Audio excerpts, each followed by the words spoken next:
Peter Brett ask you, some say that it takes Union Rags a bit to get to his top gear, but when he gets to his top gear, he's very fast, just not as quick to get there. Do you see him as a horse that does grind a bit, that takes a little time to get, into that fast gear? Yeah, that's true. That's very true, though. He's so big, and to get him going, if you get him going, let's put it this way: if you get him going, you got to keep him going forward, though. If you get him going, you don't want to get behind horses and start trying to slow him down again, because and then it takes him a long time to get him back into gear again. So he's a big horse, and if you look last year, in Saratoga as a trio, he's pretty fast. He can be very fast, but Javier had him running and haven't run him the whole time he was going forward. So he never had to slow him down on anything. And he ended up winning the lead, the race almost all the way in the lead, though, fighting head and head.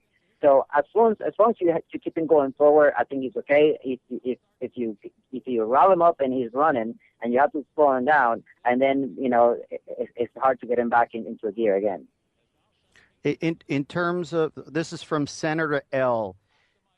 From, I guess, you seeing him and from you working him prior to the Belmont, did he meet your expectations? Obviously, winning is not bad. Oh, yeah, please, yes.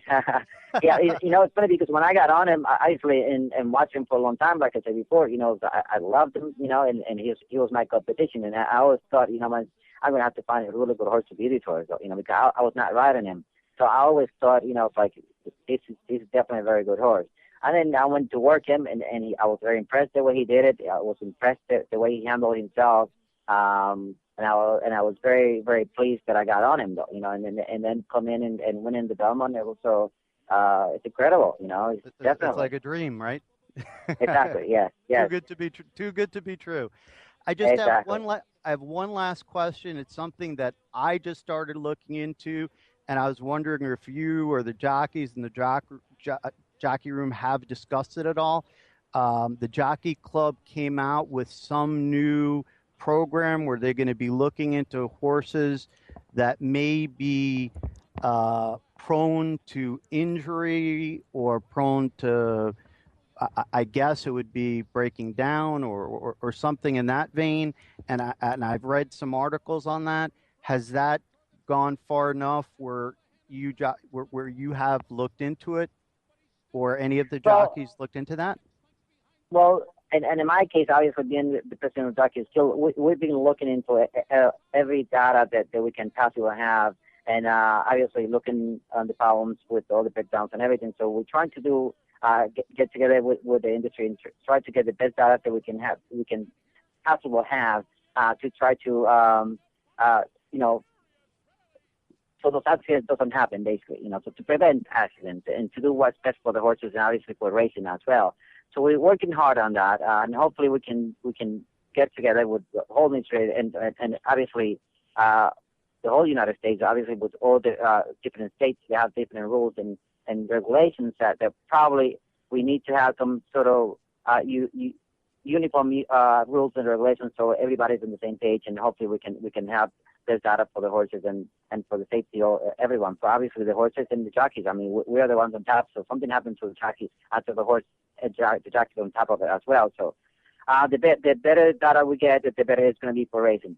Now, do you see that happening through the Jockey Club when it came to, I guess it was a year ago, Michael Gill, the jockeys? I was so happy that they stepped up and said, we're not going to be, riding his horses, where you don't feel safe. And, and he ended up obviously leaving the business. And the jockeys did an amazing job and very brave, that other people, the rest of the business didn't do it. Yeah, so, it is.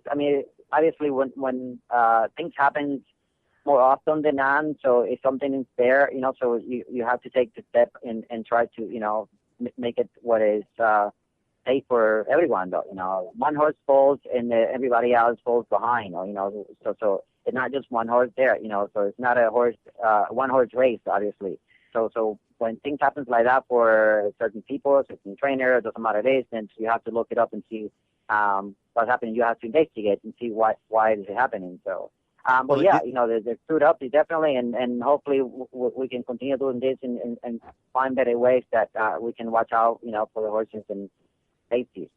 the other perspective being from my end, as I've owned some horses, is when Michael Gill was in the business, we were having problems in picking horses because he was involved in so many horses. We were in fear of, what he did or did not do to a horse because he didn't seem to have the caring for the animal, which you certainly, show you care about the animals and fans care about the animals. And it really put us in a horrible position where we didn't know what horses to, pick up or not or whatever. So to have a uniform, I guess, code in all the racetracks will certainly help, make sure that the horses are being administered what they are. And for you and the other jockey safety, it sounds like a great idea. We just, we It's very certainly, important for the whole. Yeah, it's important for the industry, definitely. yeah, if they, It's very please, important for the industry to get together and do that. Yes. John, if there's any, any ideas that, you or any jockeys have in terms of making this come true, I can speak to, for Thoroughbred Champions, us and some other forums and that, we are friends. We would be more than happy to promote any ideas you or anybody else would come up with because we do believe in you guys. I think the most important thing that we need to get on, and it's definitely a uniform rules, the regulations, and medications that are used during, at least not during the day because a lot of people are not supposed to give anything to it, but leading to the races, though, and it needs to be pulled back more days and then just 2 or 3 days before the race. So those things need to be changed. Yes. Well, I'm, can say that I want to tell the fans that not only does John care about the safety of the other jockeys, but from what I'm hearing, you care about the horses. And that certainly means a lot to me. And I think the fans are going to appreciate when they hear how you care and want the horses to be treated in a fair way. And John, we congratulate you.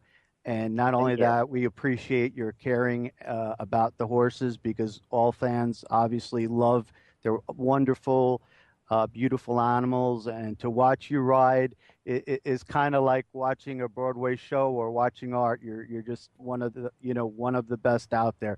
And thank you so much, appreciate it. John. Thank you for your time. I just want to say one more thing.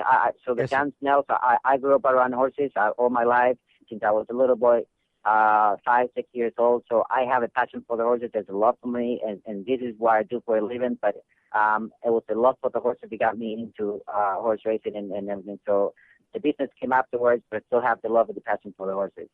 If there's anything that we can do to publicize any cause that would help in terms of rescue, finding horses homes, or in terms of making sure that they're safe, you're welcome anytime, and we certainly want to spread that. We want to spread that word, and thank you so much for caring for the horses. And nobody wants to see a spill on the track. We all want to see a safe race and a fair race. And you certainly are an ambassador for horse racing, and we so much appreciate your time.